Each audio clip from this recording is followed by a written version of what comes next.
నమస్తే, welcome to Telugu రాజ్యం. నేను మీరా.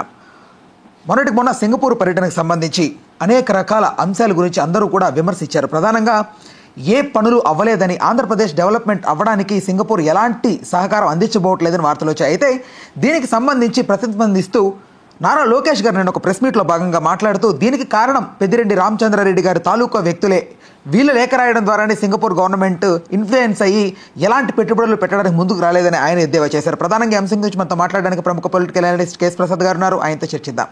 సార్ నమస్తే. నమస్తే సార్, అంటే ప్రజెంట్ ఉన్న పాలక పక్షం కన్నా కూడా ప్రతిపక్షం ఎక్కువగా ఇన్ఫ్లుయెన్స్ చేయగలిగిందా సింగపూర్ని? 20 సంవత్సరాల నుంచి సత్సంబంధాలు ఉన్నాయి చంద్రబాబు గారికి. బట్ ఆయన మాట కన్నా కూడా వ్యతిరేక పార్టీగా ఉన్న వీళ్ళు మాటను వాళ్ళు స్వీకరించడం ఏంటి? దాన్ని ఏంటి అసలు? ఇందులో మీరు సర్కమాన్సెస్ ఏమున్నాయి అన్నది ఫస్ట్ ఎస్టాబ్లిష్ చేయాలి కదా. ప్రధానికి మిథున్ రెడ్డి గారికి సంబంధించిన ఆఫీస్ నుంచి కరెస్పాండెన్స్ అన్నారు. Please establish the mails. ఏ ప్రాస్పెక్ట్లో ఇప్పుడు ఫస్ట్ సింగపూర్ కన్సల్టేషన్ రద్దు చేసుకున్న గత ప్రభుత్వం ఇంకా మళ్ళీ ఫర్దర్ డైలాగ్ ఏమని ఓపెన్ చేస్తుంది? సే ఫర్ ఇన్స్టెంట్ మీరు ఇవాళ ఒక వైడ్ డోర్స్ ఓపెన్ చేశారు ఏపీ స్టేట్లో ఇన్వెస్ట్మెంట్స్ పెట్టుకోవడానికి సింగపూర్ అని. వాళ్ళు స్టార్టప్లు మీతో పెట్టమని చెప్పారు. సింగపూర్కి సంబంధించిన ఏ కన్స్ట్రక్షన్ కంపెనీ మీకు వచ్చి చేయట్లేదు, ఇక్కడ మేము చేయట్లేదని వాళ్ళు ప్రభుత్వమే అనౌన్స్ చేస్తుంది. సో ఇవన్నీ అట్నుంచి ఉన్నప్పుడు ఇట్నుంచి జరుగుతున్నవి ఏంటి? ఇప్పుడు ఉదాహరణకు అక్కడ ఒక ఎక్స్ కంపెనీ ఉంది, దాంతో నెగోషియేషన్స్కి వెళ్ళారు.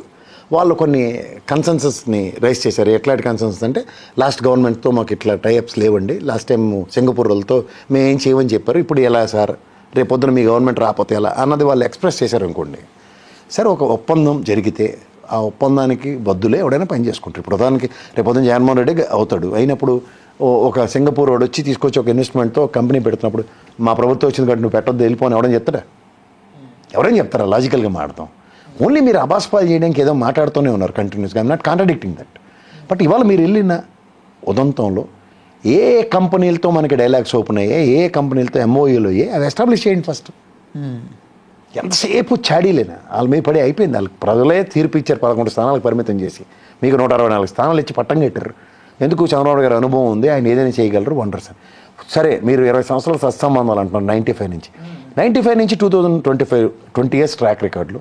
సింగపూర్ నుంచి సమైక్య రాష్ట్రంలో కానీ విభజిత ఆంధ్రప్రదేశ్లో కానీ పలానా కంపెనీ వచ్చిందన్నాడు చెప్పండి. ఇది because of the great dialogue openings of respect to Chandrababu Naidu garu we got this forms. And 14 to 19 టెన్యూర్లో సింగపూర్ నుంచి ఒక 5-6 కంపెనీలు మన దగ్గరకు వచ్చి ఓ 10,000 మందికి ఉపాధి, లేకపోతే 50,000 మందికి ఉపాధి, 1,00,000 మందికి ఉపాధి, లేదా 100 మందికి ఉపాధి. ఇది ఈ ప్రభుత్వం వచ్చి చేసిన తికమకలు మకతికలకి ఇంత ఇబ్బంది అయిందని ఒక్కటి ఎస్టాబ్లిష్ చేయండి. సార్, ఒకవేళ అది వాస్తవం కాకపోతే మరి ఎందుకు పెట్టుబడులు పెట్టలేదు? 2019-24 టెన్యూర్లు జగన్మోహన్ రెడ్డి గారి పరిపాలన ఎందుకు జరగలేదంటారు? అయితే సరే, ఒక్కొక్క కంపెనీకి కొన్ని పాలసీస్ ఉంటాయి sir. They don't want invest in Andhra Pradesh. Why should they? ఇప్పుడు దావూస్ పర్యటనలు ఉన్నాయి ఉదాహరణకి, సింగపూర్ నుంచి కూడా వస్తారు. వచ్చి మన ప్లాట్ఫామ్లో ఆంధ్రప్రదేశ్లో ఇస్తున్న ఈజ్ ఆఫ్ డూయింగ్ బిజినెస్లో what sort of advantages will get from Andhra Pradesh అంటే సింగపూర్ కూడా చూస్తుంది. చూసి వాళ్ళకి కర్ణాటకలోనో, లేకపోతే తమిళనాడులోనో, లేకపోతే కేరళలోనో, లేకపోతే ఉత్తరప్రదేశ్లోనో ఏడైనా వాళ్ళకి దీంతో కంపారిటివ్గా ఉన్నప్పుడు అటే వెళ్తారు వాళ్ళు.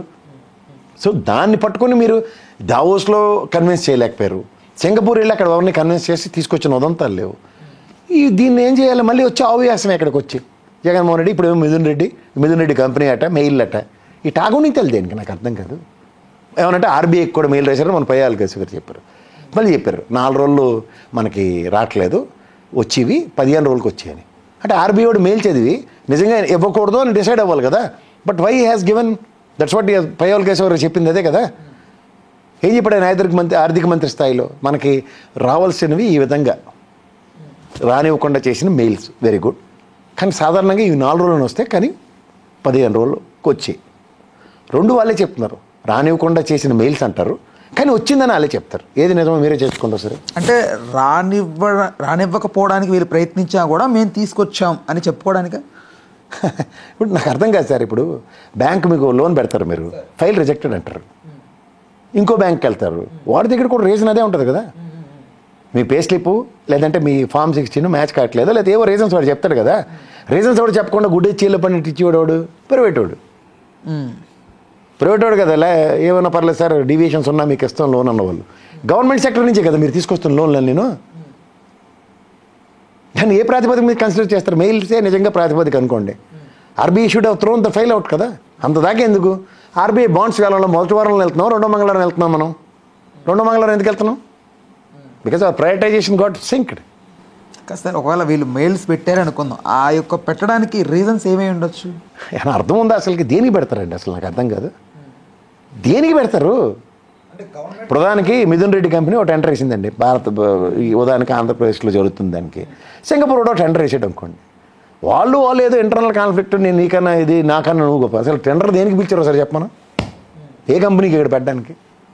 లేదా పవర్ ప్లాంట్ మిథున్ రెడ్డి పెడతానన్నా దగ్గర సింగపూర్ వచ్చి పెడతానన్నాడు. ఈ రెండు ఎస్టాబ్లిష్ చేయండి ఫస్ట్. మిథున్ రెడ్డి కాంపిటెన్సీకి వాళ్ళని తట్టుకోలేక వాళ్ళని వైలేట్ చేయడానికి మెయిల్ పెట్టాడు. ఇవన్నీ మాకు ప్రూవ్ చేయకుండా గాల్లో గుళ్ళు పెడితే ఎవరు చెప్తారు సమాధానం దానికి? అంటే ఇక్కడ ఒక లాజిక్, నాకు అర్థం కాని లాజిక్ ఒక క్వశ్చన్ ఉంది సార్. అదేంటంటే ఇప్పుడు వీళ్ళైనా ఒకవేళ పెట్టారనే వీళ్ళు అభియోగం మోపుతున్నారు కదా, వీళ్ళైనా వచ్చే పెట్టుబడులు రావద్దని ఎందుకు చెప్తారు? ఫర్దర్గా వీళ్ళు మేము గవర్నమెంట్ మారబోతుంది, ఇప్పుడు అన్స్టేబుల్గా ఉంది గవర్నమెంట్, మేమే వస్తాం అన్నారు. బట్ మేము వచ్చే కూడా మీరు రెండేనే చెప్తారు కదా, మీరు రావద్దని ఎందుకు చెప్తారు అనేది మెయిన్ నాకు అర్థం కాని లాజిక్. ఇప్పుడు జగన్మోహన్ రెడ్డి రిజల్ట్స్ డిక్లేర్ దాకా ఆయన ఓడిపోతాడు, నేను ఎలక్షన్కి వెళ్ళాడే. అటప్పుడు నెక్స్ట్ మా గవర్నమెంట్ వస్తుంది కాబట్టి బిజినెస్ చేయండి అనే చెప్తాడు. కానీ ఎవడైనా ఏ ముఖ్యమంత్రి నేను గవర్నమెంట్ వస్తాను కాబట్టి నువ్వు బిజినెస్ చేయొద్దని చెప్తాడు ఎవడన్నా? I didn't understand still right now. అదే ఏం లాజిక్? అది ఇల్లాజికల్గా నువ్వు రీజనింగ్ జస్టిఫై చేయప్పుడు. ఇప్పుడు ఉదాహరణకి ఒక తమ్మునే లేదో పెట్టావు నా వీడియోకి, నాకు నచ్చకపోతే నీకు రాత్రి నేను ఫోన్ చేసి చెప్పిన ఉదంతాలు ఉన్నాయి లేవు? మమ్మీ చెప్తున్నానా, లేకపోతే దానికి దాపరికంగా, లేకపోతే మీ కెమెరామెన్కి ఫోన్ చేసి నాకు రామంటే భయం, నేను చెప్పలేను కాబట్టి నువ్వు చెప్పు ఇలాంటి పకోడి కబుర్లు ఎవడని చెప్తాడే? అది నాకేదో చెప్తారు సార్, నేనైతే SOS నెంబర్ ఇస్తాను, లేదంటే రామ్ నెంబర్ ఇస్తాను, మీరు మాట్లాడండి సార్ అంటాడు ఫస్ట్ అయితే. కానీ వెళ్ళి నాకు ఛాన్స్ దొరికింది కాబట్టి నెక్స్ట్ మేనేజ్మెంట్లో వెళ్ళి దొరికింది, చూడండి సార్ హెడ్డింగ్ నచ్చట్లేదు ప్రసాద్ గారికి, కెమెరా పెట్టినప్పుడు ఆయన ఫేస్లో డిఫరెంట్ ముఖ కవలికలు ఉన్నాయి సార్ అని ఇలాంటివన్నీ చెప్పుకోవడం మొదలెట్టాడు అనుకో. నాకెందుకు చెప్తున్నావు సోది, నువ్వు వెళ్ళి ఆ రాముకి చెప్పని చెప్పాలి ఎవరు మీ మేనేజ్మెంట్. అది కాకుండా ఇది బాగా చెప్తాడు కాబట్టి తెచ్చుకోని కబుర్లు నేను వెంటూ కూర్చున్నారు అనుకోండి, తెల్లరిపోద్దా పోదా? ఇది అవసరమా అది అవసరమా? సింగపూర్ పర్యటన వైఫల్యాన్ని ఇటువైపు నెట్టడమేనా మెయిన్ ఎజెండా? అంతే కదా. ఇప్పుడు 2 ఫారెన్ ట్రిప్లు, ఒకటి దావోసు అండ్ సింగపూర్, 2 ఉట్టి చేతులతో వచ్చిన ఉదంతంలో లక్షల పెట్టుబడులు వస్తున్నాయి. ఈ టాగుణింతలు ఎవరికి కావాలా? ఇప్పుడు CAI సమిట్లే వైజాగ్లో 19,50,000 కోట్ల ఒప్పందాలు కనబడుతున్నాయి. అయినా ఎన్నో అవుతాయి గ్రౌండ్ తర్వాత విషయం. అలాగే సింగపూర్ నుంచి ఇగో ఒప్పందాలు. ప్రెస్ మీట్ ఎప్పుడైతే చంద్రబాబు గారు పెట్టట్లేదో మీరు ఎప్పుడే దాన్ని అర్థం చేసుకోండి. సాధారణంగా ఆయన సేవ చిట్టుక్కుమంటే మొత్తం ప్రపంచం అంతా ఏనుగు గేంకరిస్తొచ్చుండి ఆ లెవెల్లో ఉంటుంది ఆయన ప్రెస్ మీట్లు.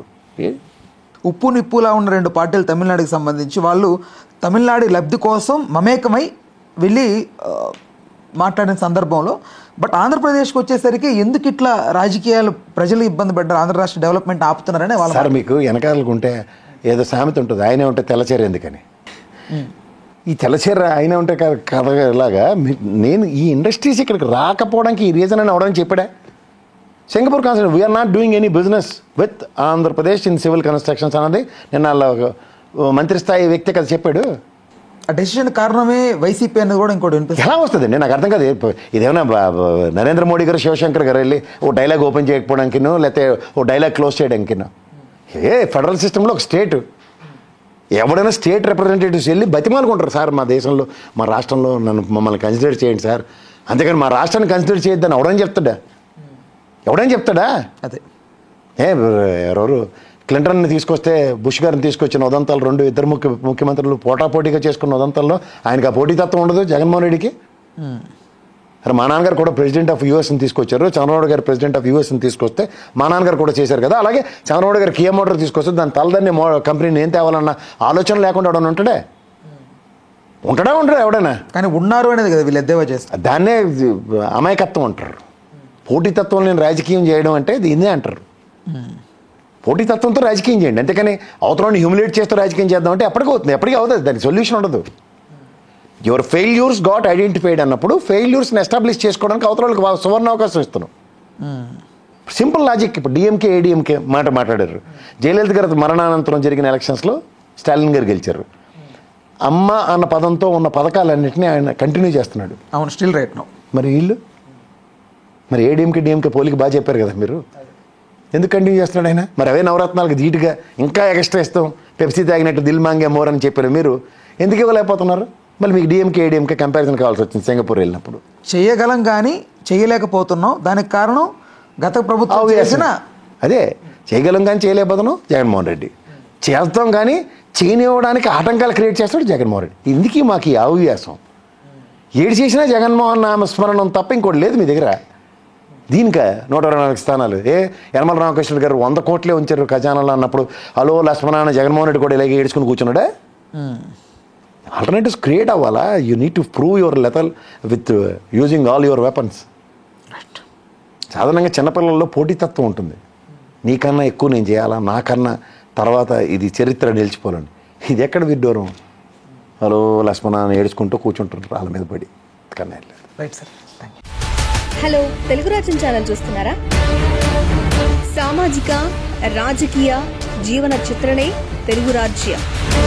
అతిశయోక్తులు అసత్యాలు ఉండవు. రాజకీయ కోణం కాదు, ప్రజా కోణమే కొలబద్ద. తెలుగు రాజ్యం వీక్షణ మీ ఉత్తమ అభిరుచికి నిదర్శనం.